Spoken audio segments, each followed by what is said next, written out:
Welcome to Varn Vlog Solo, and today I'm talking about the paradoxes of abstentionism and electoralism. They're often presented as two binary choices that we engage in elections, particularly elections aimed in the United States at the presidency, while chipping away uh, democratic power and at small local levels in places like New York and California by going through the Democrats to do it. Or we double down on a third party campaign that statistically and legally has very little way to win, even if it did have popular support, which it often doesn't. And the parties themselves often admit that they have no real way to statistically win the election, but they're aiming to grow their profile and get the ability to get on more ballots to get local power to change laws. Then you have abstentionism, which is the idea that we can work outside of politics and that voting corrupts this process because it gives the proletariat or whatever political subject you want false hope out of the situation through electoral means.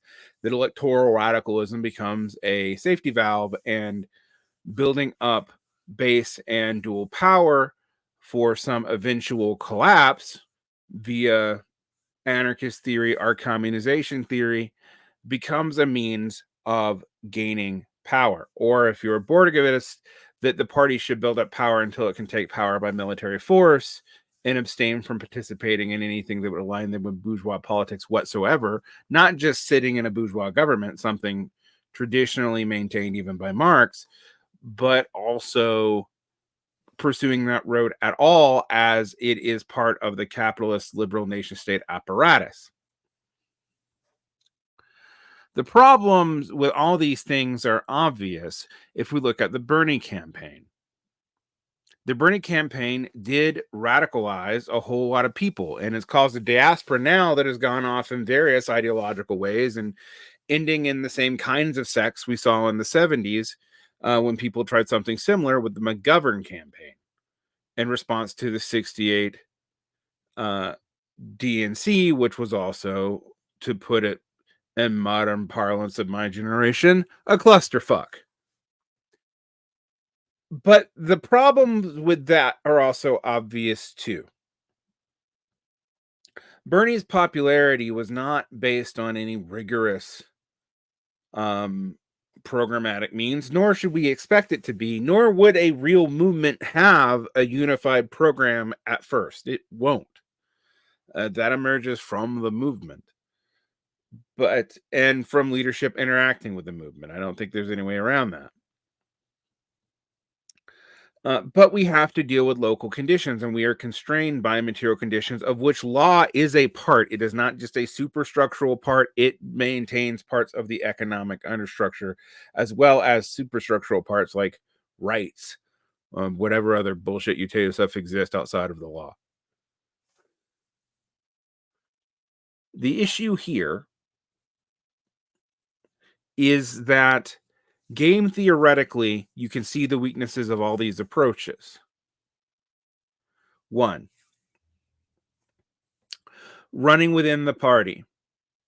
The parties have established power machines and monetary brokerages. They control state laws, and in the United States, it is states, not the federal government, that controls the conditions of state elections and who is liable to run. Because remember, before the Civil War, the United States was a collection of small sovereign states that, from the Federalist period to the Civil War, ceded those sovereign powers to the federal government.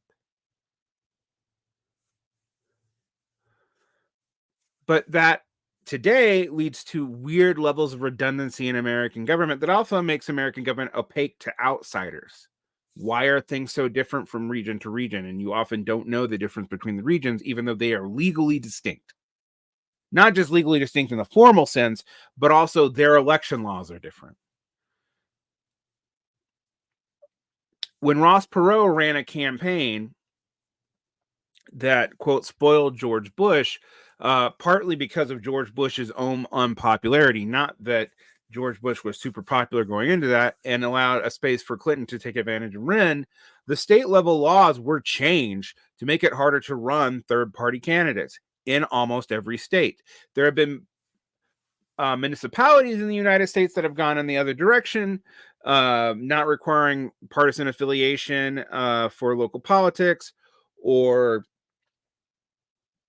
doing ranked choice voting, etc. I mean, even here, our city council is ranked choice. Our state level stuff is not.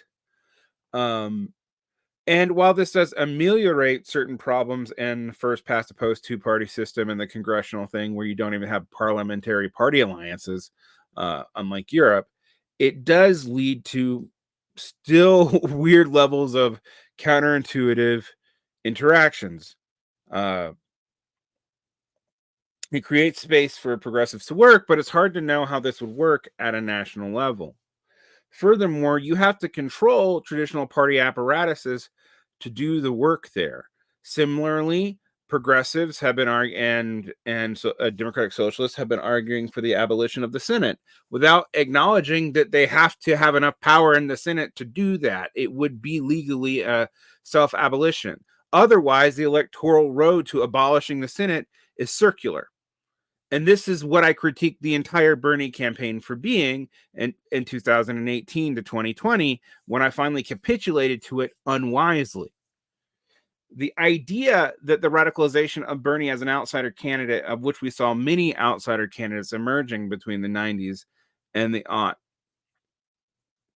teens, including people like Ron Paul from the right, we had two candidates that weren't as insider-outsider candidates. Trump was one and Bernie was the other. Bernie lost and Trump won. The reasons for that are complicated. And you might say, well, Trump is proof that you can change the nature of the party. But Trump changing the nature of the party only happened after his presidency. His own presidency was somewhat incoherent, shifting between factions of the old order as he saw fit, purging the paleocons who helped him get to power, but then reconciling with them later, empowering neocons like John Bolton who will turn on him with a moment's notice. And in fact, this is still true today. Trump is a demagogic figure, but beyond Trump, it is unclear what Trumpism is and would be. So the right, while seemingly more unified around a single individual, is more disunified around policies, political visions, even principles. Now, this has always been papered over on the right. The Reagan coalition was an extension of the anti-war coalition between groups that didn't really make that much sense together. But that coalitionary politics can be papered over in the purpose of a man, which does lead to a kind of Bonapartist rallying around a singular individual to coalesce and hide the differences in the Republican coalition in the United States. But Bernie Sanders had no such coalition clearly emergent, nor had he the power bases that such people as Goldwater and Reagan were able to use to build off of. It helps to have a few rogue millionaires on your side. While that is true for general progressives like Elizabeth Warren, that they might have a few people in, say, the finance industry willing to listen to them and ameliorate the problems of the workers, if for no other reason than social stability, and maybe offloading current costs such as healthcare, which are on employers because of the compromises made in the mid 20th century during Fordism, onto the state, which would actually relieve a burden from productive capital. But this is all quite complicated. Quite simply, the problem is Bernie needed the workers' movement to get him in the power, but he was also promising to build the workers' movement within power. He had very little base of which to draw from within the Democratic ranks, but he also was dependent on them. And we see this when he became to the right of a lot of the left in defending parts of the Biden administration, even concessions from Dick Cheney, in order to have some influence in a Walter Mondale-like Democratic Party. That these are old school Democrats is clear, but which old school is it? Biden was not so much a creature of the DNC as its prior period, even though he acted as an enabler his entire senatorial career to the most neoliberal elements within the Democratic Party. But believing that he needed to keep a coalition in, like the Democrats between Kennedy and Walter Mondale, this idea that you would throw red meat to different groups despite your own inclination as a part of political compromise had given people like Bernie a reason to effectively sheepdog. The response to this has been predictable. If you go on the DSA Twitter, you see them arguing about who should we condemn and who should we protect. Why should we criticize Jamal Bowman for being so crappy when AIPAC is after him, but missing the fact that AIPAC is after him because he wasn't a very good retail politician. Yes, they spent a ton of money, but that money was not so much for him as to make sure his opponent remained loyal. They were not able to do that to Ilhan Omar and Rashida Tlaib. They would love to, but they can't. Or even AOC, who, despite being more concessionary towards the war end of the party than Omar and Tlaib, still would be a thorn in AIPAC's agenda. Now, I'm not saying this to defend AOC. I've actually thought AOC's electoral calculus was pretty cynical from the first moment on. And that to survive, she would have to make more and more concessions to the center of the Democratic Party. But I also both agreed and wanted to point out the limitations of the members of the DSA who say we need to hold electeds accountable. The problem is the DSA is not large enough or concentrated enough in one area and one jurisdiction and one district to hold an elected accountable outside of local elections in New York.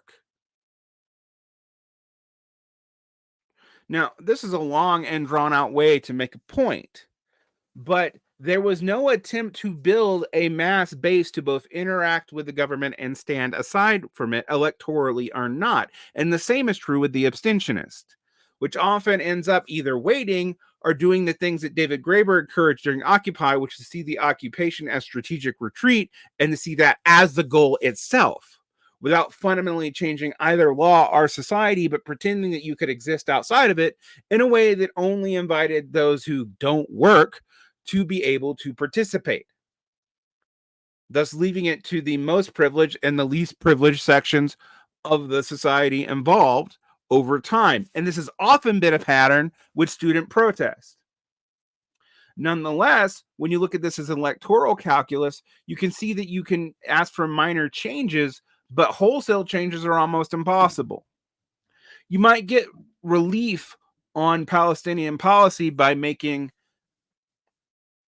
universities who are major Democratic donors feel uncomfortable, but you're not going to fundamentally change the relationship with Israel that way, whether you like it or not.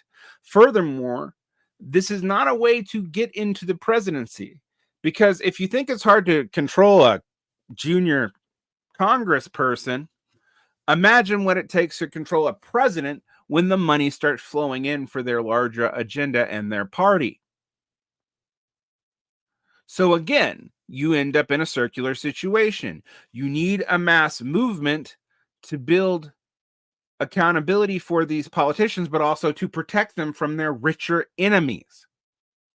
You don't have the money to do that as a grassroots organization unless you have truly mass numbers, because you frankly just don't have the money, even though there is more money on the left than people often pretend. It just goes to NGO-like things and specific oppositions that run up that often help Democrats. But flip that thing. Let's say you want to run Jill Stein. You go back to the problem I mentioned earlier.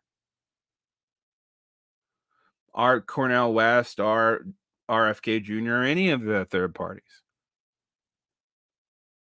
They do not statistically have enough base to win even local elections, and they do not have a clear local base to which to launch themselves, particularly the Greens in the United States. They have no way to form coalitions with the Democrats while remaining outside of them because of the structure of American law at the state level and the fact that we do not have a parliamentary system constitutionally speaking, it's just not the way we're organized. Our congressional system is based off of actually ideas about the Roman Republic, and it has been noted by many progressives that when we export democracy, do not export our version of it because it's not particularly useful. Furthermore, you need to change 50 state laws. Now, some municipalities already have laws that are conducive to this, most aren't. And those are municipalities, such as I mentioned. We have ranked choice voting in SLC, but we do not have it at the state level in Utah. So you will try to run a candidate believing that people are standing up to the empire that you know won't win, off the odd chance that they will have more ability to get on ballots in the future and raise money. But the paradox is people will feel betrayed that you knew you could not win and were dependent on that energy to try to.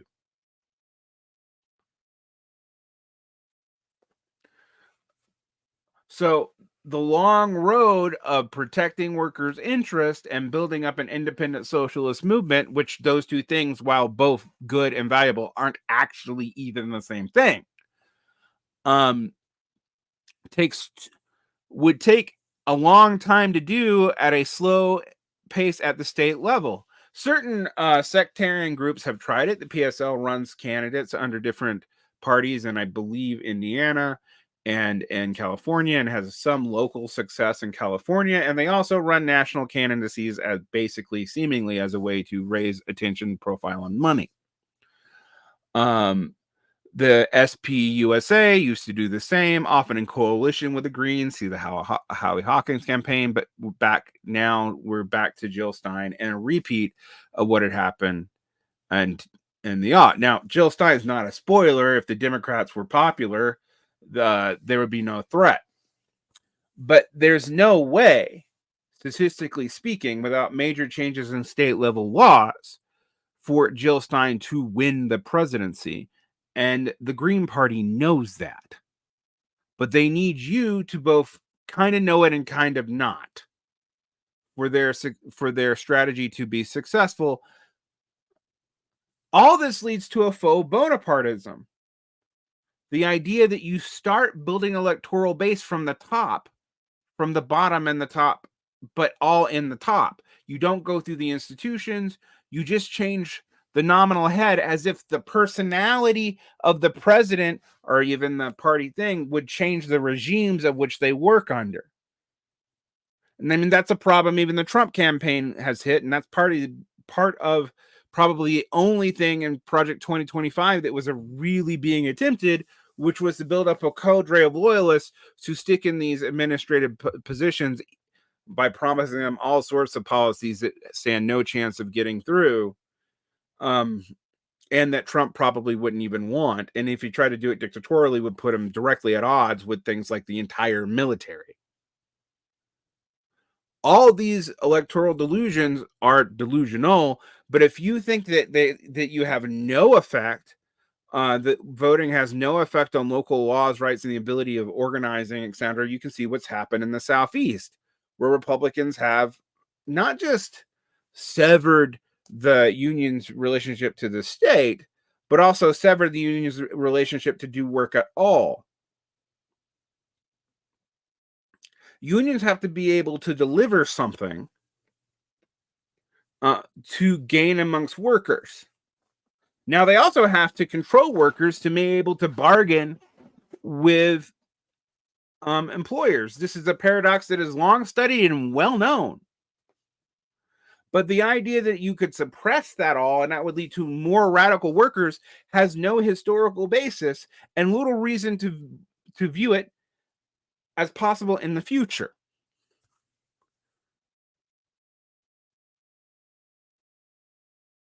This leads to the temptation of total abstentionism as a way of just proving one's credentials, but not changing conditions on the ground for workers in one way or another. However, the union's relationship to the state, semi-formally in the case of the United States and the National Labor Relations Act and National Labor Relations Board, and formally in case of a lot of sectoral bargaining situations in Europe, particularly in the Nordic countries, but also in places like Italy, leads to compromises there as well. As we people who've studied the history of some of the things that were done in the 70s, unions were complicit to suppress wages in many of the Nordic countries to combat fears of inflation, on the promise that they would maintain relatively full employment or at least strong social supports for workers who left the employment market. So, to summarize, we have paradoxes, particularly in America, that are not easy to get around. One, total abstentionism leaves one with an inability to affect both social and legal frameworks. You're basically hoping, either through accelerationism or immiserationism, that conditions will force people to act and act in a way in which you want them to. But go back to what I've said about generalizability. When leftists have predicted, we know what large groups of people are going to do and what workers are going to do when things get bad, has not historically worked out that way at all. We have been wrong almost every time. Now, you might say you only have to be right once. That's not true. Look at the Soviet Union. They were right once, but they don't exist anymore.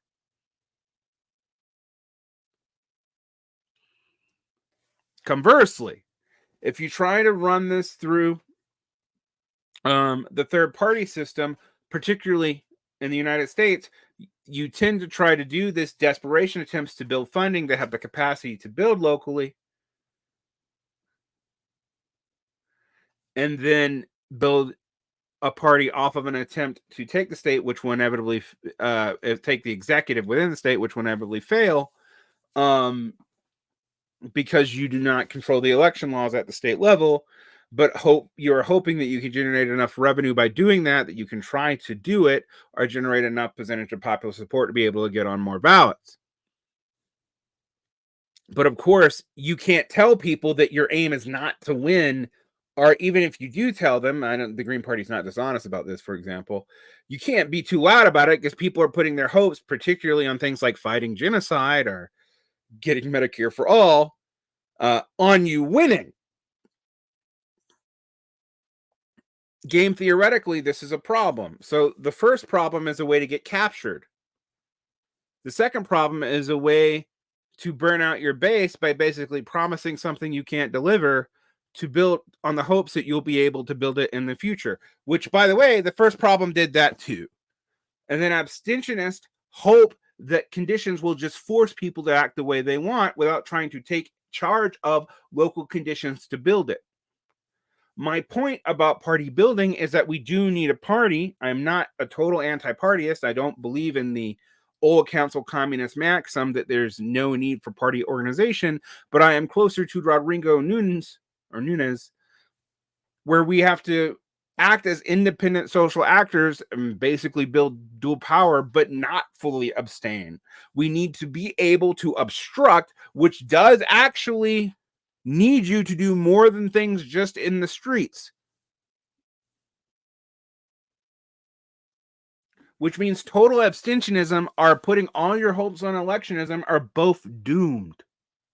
I'm not here to say there's a Goldilocks golden road through the future. We do not know all the case conditions here.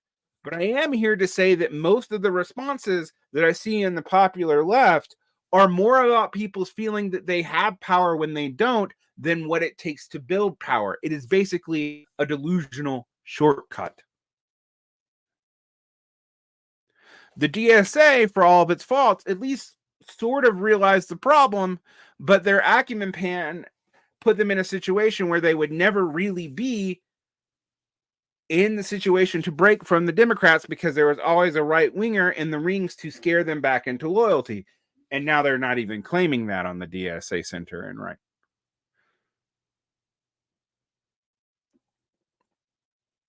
Everyone ends up wearing egg on their faces and not dealing with the fundamental problem. Furthermore, progressives and democratic socialists are actually all located, for the most part, in any significant number in areas already controlled by progressive Democrats. So they're not in areas where they even could leverage a difference by empowering or hurting candidates who are unwilling to go along with the Democratic Party line unless there's additional factors, such as, say, ethnic and religious factors in Michigan, um, which mean that those communities and thus their representatives need and have relative protection within their constituency. But you need that for more than one or two Congress people to work. And they need networks at lower levels of a federated society to operate on, even if your goal is to defederate a lot of the social program in the United States. And we're not even dealing with the fact that some of what these groups want to do cannot be done in one nation alone by itself. I've talked about the problem with national liberation before. I support national liberation against large powers crushing peoples, uh, in the colonial world. I don't want to. I don't want to go off on that, but the idea that that contradiction is primary and only then can we work, only after we've done that can we work on socialism, seems to just be false, particularly since there's no longer a network of polities and economies for these groups to join into that is truly not capitalist. People might say, well, China's not capitalist. Well, it's still running what is effectively a massive NEP, even if you think it isn't capitalist, and is still plugged into the larger capitalist world circuit and would require people operating with it to do so. There's no attempt to build something like a Comintern or a Warsaw Pact to get people out of the bind. Maybe there will be in the future, but it is not there yet. So all of these things seem statistically delusional, which means focusing on the truth about local politics, building new power, building para organizations, but also engaging in actual policy at smaller levels to change state law is necessary. And by the way, it would be necessary even if you have a insurrectionary view of what communists can do. We should always remember what Marx said to Guedé, which led him to say, I am not a Marxist. The specific context of that was not a rejection of Marxism as a systematic set of ideas by Marx himself. It was the idea that we should sell workers on reforms we cannot promise to radicalize them and thus get them to act. He said rightly, as an astute sociological observation, that this would turn the workers against us because it is fundamentally dishonest. And in some ways, all three of these strategies, insider, outsider, third party, and abstentionism, do that when you are primarily focused on the executive. We need class independence, whether you're electoralist or not. And to do that, we will have to interface with governments selectively, probably at smaller levels. There's no way around that in the current situation, given the power of these governments and their destructive capacity.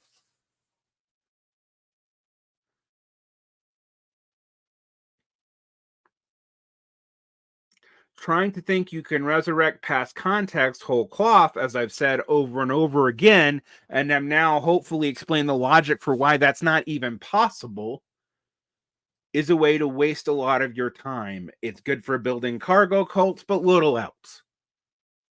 It turns politics into a hobby. Stop it. The problems are not simply fixable by a simple line on electoral politics or abstentionism.